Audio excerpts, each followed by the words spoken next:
Hello बच्चों, good morning. कैसे हैं आप सब? और बच्चों, जैसे कि आपको पता है, इस समय हम लोगों ने जो यूनिट 10 है क्लास 12 की तो ये 5th यूनिट है। लेकिन अगर ओवरऑल पूरे बायोलॉजी की हम बात करें 11th और 12th की तो 10th यूनिट है नीट के हिसाब से। और जो 10th यूनिट है वो है हमारी इकोलॉजी। तो इसका जो फर्स्ट चैप्टर है बच्चों, कौन सा? Organisms and population. इस चैप्टर के अभी तक हम लोग ने सिर्फ सिंगल एक लेक्चर लगाया हुआ है और उस लेक्चर में हम लोग ने बात करी थी इकोलॉजी से रिलेटेड जो इंट्रोडक्शंस था, देखा था कि हमें क्या क्या स्टडी करनी है। इसके अलावा आपने मेजर बायोम्स के बारे में वहां पर स्टडी करी थी। 4 तरीके के मेजर बायोम्स थे, कुछ डिजर्ट्स थे, यस, और कुछ आपको पता है जो कोल्ड डिजर्ट होते हैं जैसे। तो इस तरह के जो हम लोग ने बायोम्स वहां पे देखे थे बच्चों, तो उन बायोम्स को प्रभावित करने के लिए आपने देखा था 2 तरीके के फैक्टर थे, एक तो था बायोटिक और दूसरा था एबायोटिक फैक्टर। तो एबायोटिक फैक्टर में अभी तक हम लोगों ने टेम्परेचर की बात करी है कि टेम्परेचर किस तरीके से किसी बायोम को बनाने में मदद करता है और वहां का जो इकोसिस्टम है उस बायोम का, क्योंकि एक बायोम के अंदर कई इकोसिस्टम हो सकते हैं, तो उन इकोसिस्टम में जो ऑर्गेनिज्म सर्वाइव करते हैं किस तरीके से अपने आप को एडाप्ट करा पाते हैं जिससे उस पर्टिकुलर इकोसिस्टम में अपने आप को वो एग्जिस्ट करा पाए और प्रॉपर कंपटीशन में विन कर पाए, जिससे लगातार उनका जीवन चलता रहे। इसी क्रम में अगर हम बात करें कि जो एबायोटिक फैक्टर अभी तक हम लोग ने स्टडी करी है टेम्परेचर की, आज हम लोग जो एबायोटिक फैक्टर हैं जो बायोम्स के लिए इंपॉर्टेंट हैं उसमें हम बात करेंगे सेकंड एबायोटिक फैक्टर वाटर, और थर्ड हम बात करेंगे लाइट, एंड फोर्थ है हमारा सॉइल। ये तीनों फैक्टर्स नो डाउट्स इनकी भी बहुत इंपॉर्टेंस है, लेकिन जैसे मैंने पहले लेक्चर में आपको बताया था कि जो टेम्परेचर है वो सबसे ज्यादा इंपॉर्टेंट फैक्टर माना जाता है किसी भी बायोम्स को बनाने में। ओके बच्चों, तो आज जो हम लोग बात करने वाले हैं वो बात करने हैं वाटर, लाइट एंड सॉइल की। और जैसे कि आपको पता है जो चैप्टर हमारा चल रहा है वो फर्स्ट चैप्टर है ऑर्गेनिजम्स एंड पॉपुलेशन। तो चलिए बच्चों स्टार्ट करते हैं अपने इस ब्यूटीफुल सेशन को और देखते हैं कि ये एबायोटिक फैक्टर किसी बायोम्स को बनाने में किस तरीके से मदद करते हैं। अगर हम एबायोटिक फैक्टर्स की बात करें तो हम एक शब्दों में ये बोल सकते हैं बच्चों कि जितने भी एबायोटिक फैक्टर हैं ये सभी के सभी की एलिमेंट्स होते हैं। की एलिमेंट्स का मतलब क्या है कि इतने इंपॉर्टेंट हैं कि अगर इनमें से कोई भी एक फैक्टर अफेक्ट करता है तो पर्टिकुलर बायोम्स में अगर वो इकोसिस्टम है तो उसमें असर पड़ना स्टार्ट हो जाता है। तो ये सबके सब क्या है? की फैक्टर है, यस। और ये इतने ज्यादा इंपॉर्टेंट हैं कि lead to so much variations in physical and chemical condition in biomes. जो भी बायोम्स के अंदर आप जो 2 तरीके की कंडीशन देखते हैं, पहली केमिकल और सेकंड फिजिकल, तो फिजिकल और केमिकल जो कंडीशन है वो इन्हीं फैक्टर्स की वजह से है। कौन कौन से फैक्टर्स है? टेम्परेचर है, वाटर है, सॉइल है, यस, लाइट है। इन सभी की वजह से पर्टिकुलर बायोम्स का फॉर्मेशन होता है। और जो आज हम लोग फर्स्ट जो एबायोटिक फैक्टर लेने वाले हैं, जैसे कि बच्चों इस ब्यूटीफुल स्लाइड से आपको समझ में आ गया होगा, आज हम जिस एबायोटिक फैक्टर्स की बात करने वाले हैं वो बात करने वाले किसकी है? वाटर की। देख रहे हैं आप वाटर? तो वाटर जितना हमारे जीवन के लिए जरूरी है उतना ही किसी भी ऑर्गेनिजम्स के लिए जरूरी है, चाहे वो प्लांट हो चाहे वो एनिमल हो, पहली चीज। दूसरा, अगर कहीं का इकोसिस्टम है तो उसमें वाटर भी अपनी इंपॉर्टेंट रोल प्ले करता है। एक्वाटिक में तो वो मेन फैक्टर है, अगर एक्वाटिक इकोसिस्टम है तो वहां पर मेन फैक्टर है। तो अगर हम वाटर्स की बात करें और कोई ऑर्गेनिज्म अगर वाटर में रह रहे हैं तो वाटर भी आपको पता है 2 तरीके के होते हैं, एक तो होता है फ्रेश वाटर, दूसरा होता है मैरीन वाटर। तो फ्रेश वाटर में रहने के लिए जो ऑर्गेनिजम्स होंगे वो अपने बॉडी को कुछ इस तरीके से एडाप्ट करवा चुके होंगे कि वो फ्रेश वाटर में अपने आप को सरवाइव कर पाए। वहीं दूसरी तरफ कुछ ऐसे एनिमल्स होंगे, कुछ क्या वो सारे एनिमल्स जो मैरीन वाटर में रह रहे हैं, यस, ज्यादा वहां पर सैलिनिटी है, तो उस वाटर में सरवाइव कराने के लिए उनके भी बॉडी में कुछ ऐसे मॉर्फोलॉजिकल और इंटरनल चेंजेस आपको देखने को मिलेंगे जो उनको सरवाइव कराने में, उनको फिट रखने में, उस पर्टिकुलर एक्वाटिक इकोसिस्टम में उनकी मदद करेंगे। तो अगर हम बात स्टार्ट करें बच्चों किससे? वाटर से। हम देखें क्या वाटर्स के आधार पर वाटर कैसा है, इसके आधार पर जो ऑर्गेनिजम्स हैं उसके कुछ टर्म्स आते हैं, जैसे यूरिहेलाइन है और स्टीनोहेलाइन है। इनके बारे में हम लोग समझते हैं। सबसे पहला जो पॉइंट है वाटर से रिलेटेड वो ये क्या कहता है कि भाई टेम्परेचर आपने कह दिया कि बहुत इंपॉर्टेंट फैक्टर है और सबसे इंपॉर्टेंट फैक्टर है, लेकिन टेम्परेचर के बाद जो सेकंड नंबर की इंपॉर्टेंस बच्चों आती है वो आती है वाटर की। मतलब after temperature water is most influencing factor. किसके लिए इन्फ्लुएंसिंग फैक्टर? किसी पर्टिकुलर बायोम्स के लिए। जैसे अगर हम बात करें, मान लो डिजर्ट एक बायोम है, यस, स्नो डिजर्ट्स भी एक बायोम है। तो आप देखिए जो डिजर्ट है, डिजर्ट में सबसे बड़ा फैक्टर्स क्या है? वाटर है, क्योंकि वाटर की वहां पर क्या होती है? कमी होती है।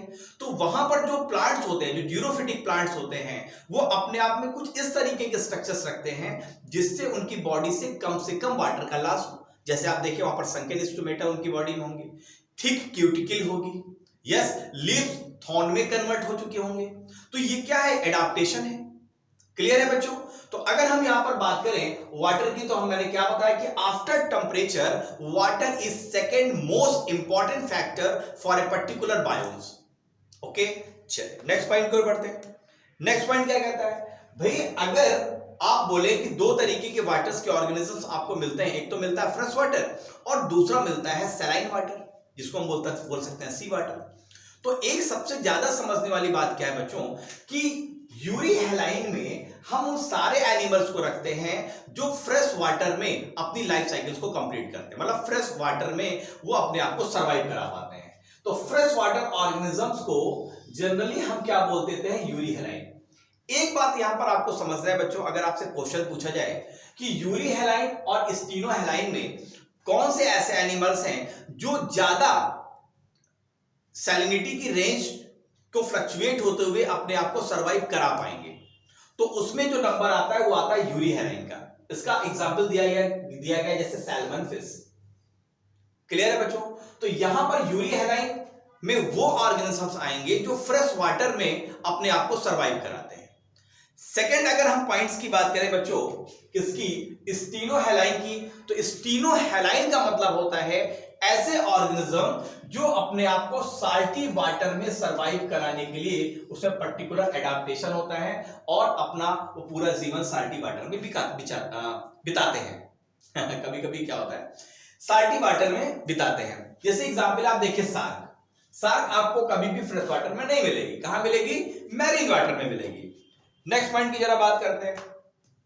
नेक्स्ट पॉइंट कहता है कि भाई ये जो सैलिनिटी है उसका मापने का मापदंड क्या है? पैरामीटर्स क्या है? तो कहता है कि अगर आपको सैलिनिटी को मापना है तो पर पार्ट 1000, मतलब अगर हम बोले कि वाटर के 1000 मॉलिक्यूल हैं तो 1000 मॉलिक्यूल में साल्ट के कितने मॉलिक्यूल हैं, ये इस बात को डिसाइड करेगा कि सैलिनिटी कितनी है।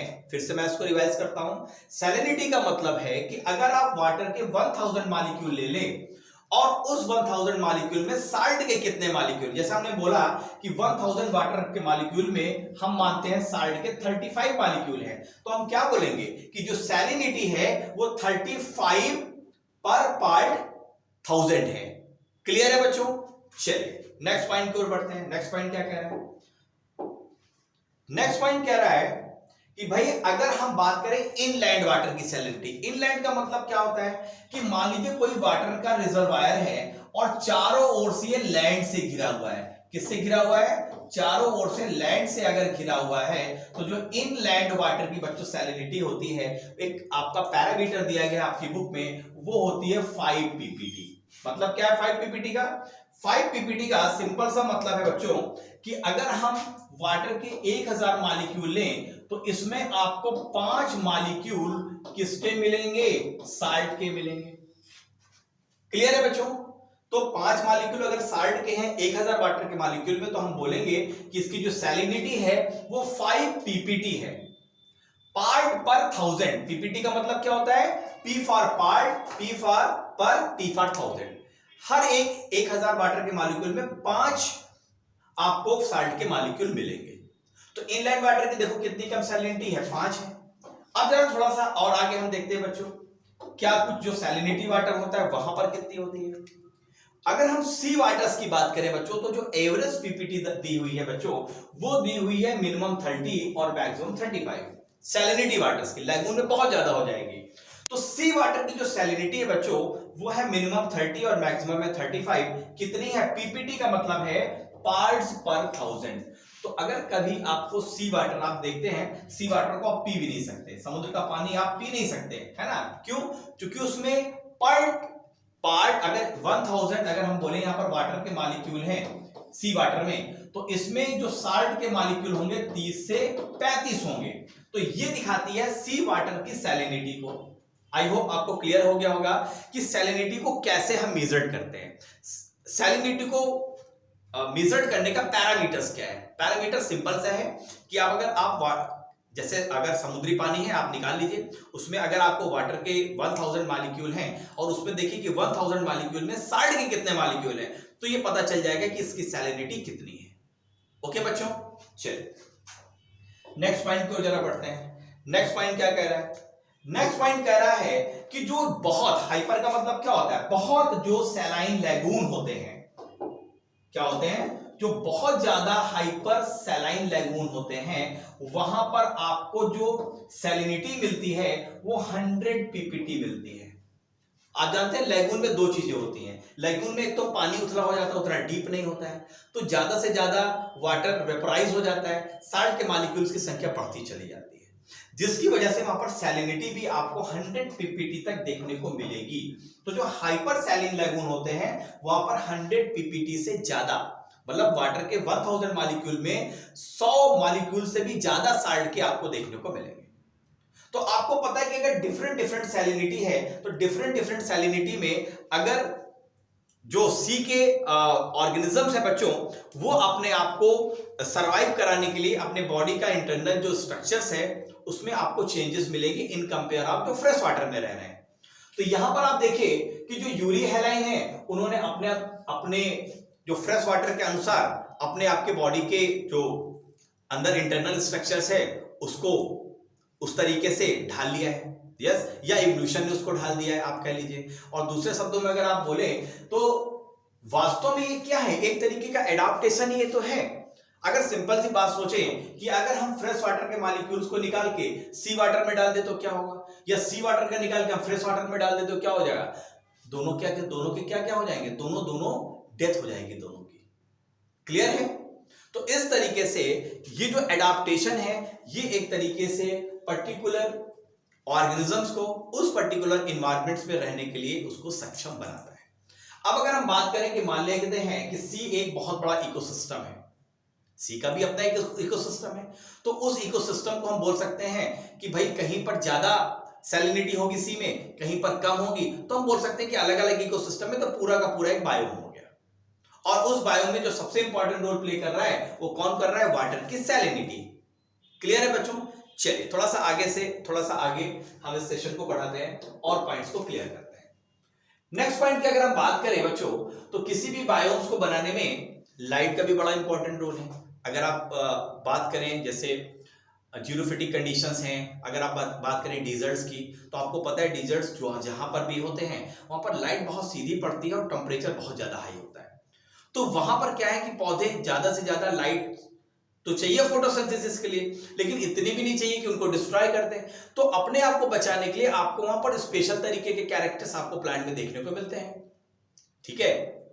या वो प्लांट जो बहुत ठंड में रह रहे हैं तो वहां पर देखिए उनको स्पेशल तरह के कैरेक्टर्स देखने को मिलेंगे। जैसे आपको पता है कि जो माउंटेन एरियाज में प्लांट है उनकी लीव्स कैसी हो जाती है, निडल लाइक हो जाती है, यस। चलिए तो यहां पर अगर हम समझे बच्चों लाइट के बारे में, तो इसके आधार पर भी आपको कुछ प्लांट्स मिलेंगे जैसे हीलियोफाइट्स, स्कियोफाइट्स, और एनिमल के आधार पर देखिए डायurnal और नॉक्टर्नल। तो सबसे पहले अगर हम लाइट्स की बात करें तो आपको पता है कि कोई भी अगर बायोम है तो वहां पर प्रोड्यूसर्स होंगे, और अगर प्रोड्यूसर्स होंगे तो वो फोटोसिंथेसिस करेंगे, क्योंकि वो प्रोड्यूस करेंगे फूड अपने लिए भी और जो उन पर आश्रित है। क्लियर है बच्चों? तो लाइट सबसे इंपॉर्टेंट फैक्टर आता है आफ्टर किसके, पहला टेम्परेचर, फिर आता है आपका वाटर के बाद आता है आपका लाइट। तो लाइट भी आपका इंपॉर्टेंट फैक्टर है किसी भी बायोम्स को बनाने के लिए। तो क्यों इंपॉर्टेंट है? क्योंकि लाइट ही वो फैक्टर है जिससे प्लांट फोटोसिंथेसिस करते हैं, फोटोन एनर्जी लेते हैं और प्रॉपर फोटोसिंथेसिस करते हैं, और जो एटमॉस्फेयर में उपस्थित कार्बन डाइऑक्साइड है उसको कन्वर्ट किस में कर देते हैं, C6H12O6 में। क्लियर है बच्चों? चलो नेक्स्ट पॉइंट क्या है, बहुत सारे ऐसे प्लांट हैं जिनमें फोटोसिंथेसिस करने के लिए जो लाइट चाहिए वो ब्राइट लाइट चाहिए, मतलब अच्छी लाइट चाहिए। तो ऐसे प्लांट्स को हम बोलते हैं हीलियोफाइट्स, मतलब वो ज्यादा से ज्यादा टेम्परेचर वाली लाइट्स को सहन कर सकते हैं। मतलब क्या है कि ज्यादा से ज्यादा ब्राइट लाइट उनको चाहिए, तो उनको हम बोलते हैं हीलियोफाइट्स। अर्थात हम दूसरे शब्दों में कह सकते हैं कि ये सन लविंग प्लांट्स होते हैं, मतलब गर्मी वाले प्लांट आप कह लीजिए, सन लविंग प्लांट्स होते हैं। नेक्स्ट पॉइंट क्या कह रहा है, एग्जाम्पल के रूप में आप देखिए, जैसे मैंगो, आप देखते हैं कि जब गर्मी आती है तो जब लू चलती है तो उस समय जो आम के पेड़ होते हैं वहां पर देखिए बौर कितनी आ जाती है। बौर का मतलब जो छोटे छोटे फूल होते हैं जिससे फाइनली जब वो फ्लावर फर्टिलाइज होंगे तो उससे क्या बनेगा, मैंगो बनेगा। तो वहां पर आप देखिए कि कब यहाँ पर फल आने स्टार्ट होते हैं मैंगो के केस में, जब जबरदस्त गर्मी होती है। मई जून में आप देखिए स्टार्ट हो जाएंगे आमों का आना। क्लियर? तो ये कैसे प्लांट होते हैं, सन लविंग प्लांट है। तो हम कह सकते हैं मैंगो एक कैसा प्लांट है, मैंगो हीलियोफाइट्स है। दूसरी तरफ अगर हम बात करें स्कियोफाइट्स की, तो जस्ट इसका ये उल्टा है। यहां पर फोटोसिंथेसिस के लिए सैडी लाइट चाहिए, डायरेक्ट लाइट नहीं चाहिए। आपको पता है कि फोटोसिंथेसिस के लिए हमें क्या चाहिए, फोटॉन चाहिए। अगर सैडी लाइट में भी फोटॉन मिल रहा है तो भी प्लांट फोटोसिंथेसिस प्रोसेस कर सकते हैं। तो आप जानते हैं कुछ ऐसे पौधे होते हैं जिनको हम छायादार वृक्ष बोलते हैं, छायादार प्लांट्स बोलते हैं, तो जो सैडी प्लांट्स बोलते हैं। तो ये जो सैडी लाइट से ही जो फोटोसिंथेसिस कर सकते हैं बच्चों, ऐसे प्लांट्स को हम बोलते हैं स्कियोफाइट्स। क्या बोलते हैं हम इनको, स्कियोफाइट्स। जैसे छोटे छोटे स्मॉल श्रब्स, ये सब क्या हैं, ये स्कियोफाइट्स हैं। ठीक है, गार्डन में आप देखते हैं कुछ छायादार वृक्ष भी हम लगाते हैं, कुछ प्लांट्स को हम कमरे में भी रख लेते हैं, और अगर वहां पर थोड़ी बहुत लाइट आ रही है, डायरेक्ट नहीं इनडायरेक्ट, तो वो प्लांट अपना प्रॉपर फोटोसिंथेसिस कर सकते हैं। ठीक है बच्चों, तो ऐसे बोलते हैं इनको हम स्कियोफाइट्स। तो आपको पता है हीलियोफाइट्स, स्कियोफाइट्स। और एनिमल्स को अगर आप देखें तो यहां पर दो तरीके के एनिमल्स मिलेंगे। जो दिन में एक्टिव रहेंगे हम उसको बोलेंगे डायोनल, और जो रात में एक्टिव रहते हैं उसको हम बोलते हैं नॉकटर्नल। सिंपल से अगर हम बात करें, क्योंकि कोई भी बायोम्स में वहां पर आपको प्लांट भी मिलेंगे, एनिमल्स भी मिलेंगे, तो ये फैक्टर किस तरीके से अफेक्ट कर रहे हैं, लाइट फैक्टर किस तरीके से बायोम को बनाने में अफेक्ट कर रहा है, उसकी हम बात कर रहे हैं। और किस तरीके के एनिमल्स और प्लांट आपको देखने को मिलेंगे, उसकी भी बात हम लोग यहां पर कर रहे हैं। तो आप देखो, डायगोनल का मतलब क्या है, ऐसे एनिमल्स जो डे के समय एक्टिव रहते हैं, है ना, और रात को क्या हो जाते हैं, इनएक्टिवेट हो जाते हैं। दूसरी तरफ ऐसे एनिमल्स होते हैं जो रात को एक्टिव रहते हैं और दिन में इनएक्टिवेट हो जाते हैं। जैसे आप उल्लू देखिए, उल्लू क्या करता है, रात भर सोता है, सॉरी दिन भर सोता है और रात को जगता है, रात को अपना शिकार करता है। तो ऐसे एनिमल्स को क्या बोलते हैं, नॉकटर्नल। जैसे नॉकटर्नल आप हम बोलते हैं कॉकरोच को भी। कॉकरोच का क्या रहते हैं, किचन में दिन में गायब रहते हैं, और जैसे ही आपने किचन में खाना वाना बना के बंद किया, लाइट बंद करी, ये जो कॉकरोच है बाहर निकल आएंगे और अपना जो है स्टार्ट कर देंगे अपना जो भी फूड है उसको सर्च करना और उसको डिस्ट्रॉय करना। तो ऐसे एनिमल्स को क्या बोलते हैं, नॉकटर्नल। और ऐसे एनिमल जो दिन में एक्टिव है उसको बोलते हैं डायर्नल। और अगर हम प्लांट्स की बात करें तो दो तरीके के प्लांट हैं on the basis of light. अगर सन लविंग है तो हम हीलियोफाइट्स, और अगर सन लविंग उतने नहीं है, सैडी लाइट में भी अपने फोटोसिंथेसिस कर सकते हैं, तो ऐसे प्लांट्स को हम बोलते हैं बच्चों स्कियोफाइट्स। आई होप आपको ये सारे टर्म्स क्लियर हो गए होंगे। अगर क्लियर है तो जरा इसका स्क्रीनशॉट ले लो, फिर आगे बढ़ते हैं।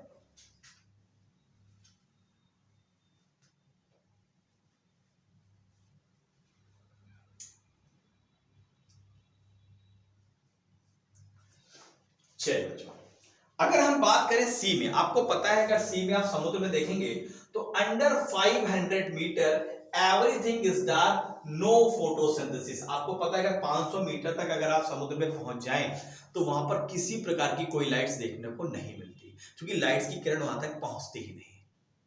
ठीक है बच्चों, तो इस तरीके से कुछ पॉइंट्स थे जो हम लोगों ने लाइट के रेफरेंस में बात करी, किसी बायोम्स को बनाने में लाइट किस तरीके से इंपॉर्टेंट रोल प्ले करता है, और किसी पर्टिकुलर बायोम में या किसी इकोसिस्टम में किस तरीके के एनिमल्स या प्लांट आपको देखने को मिल सकते हैं।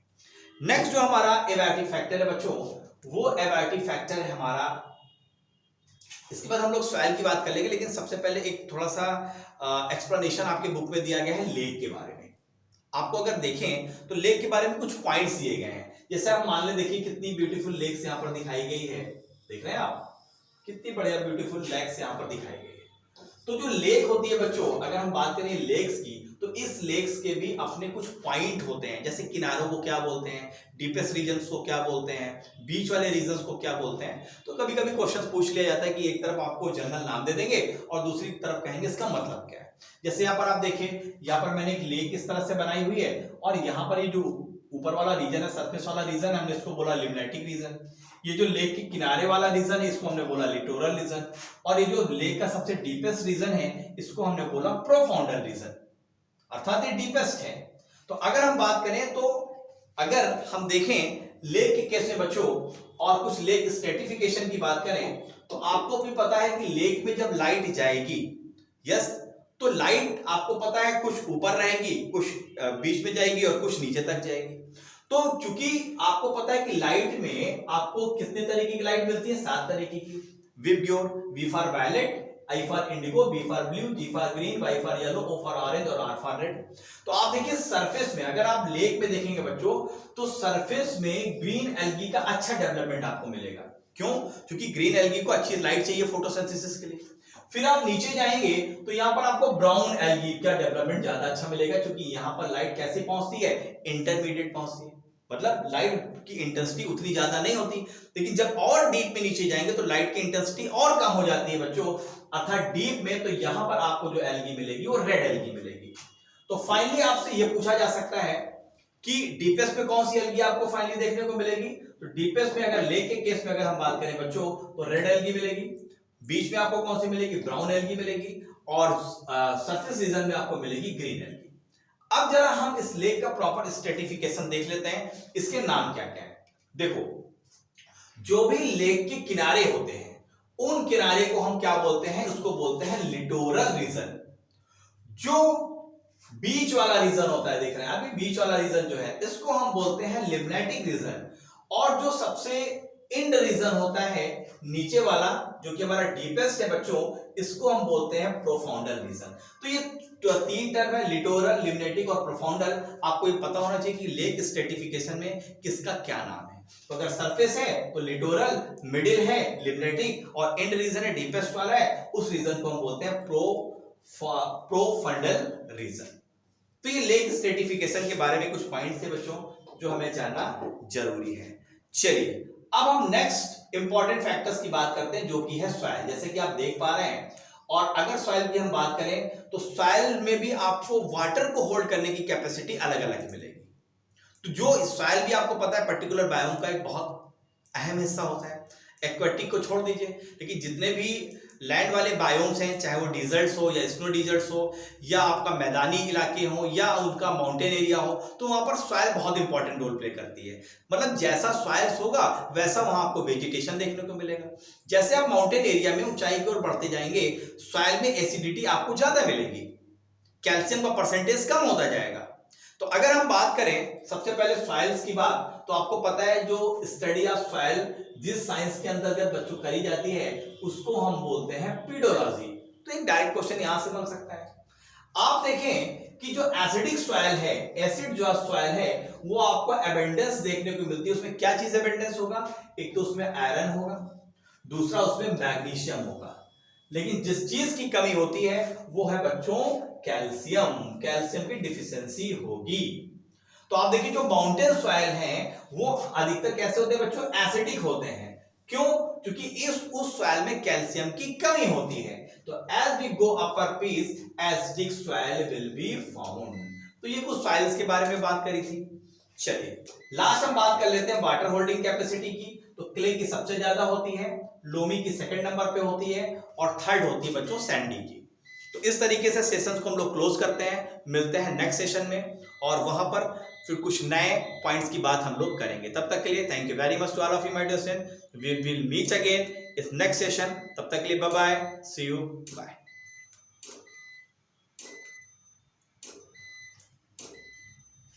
ओके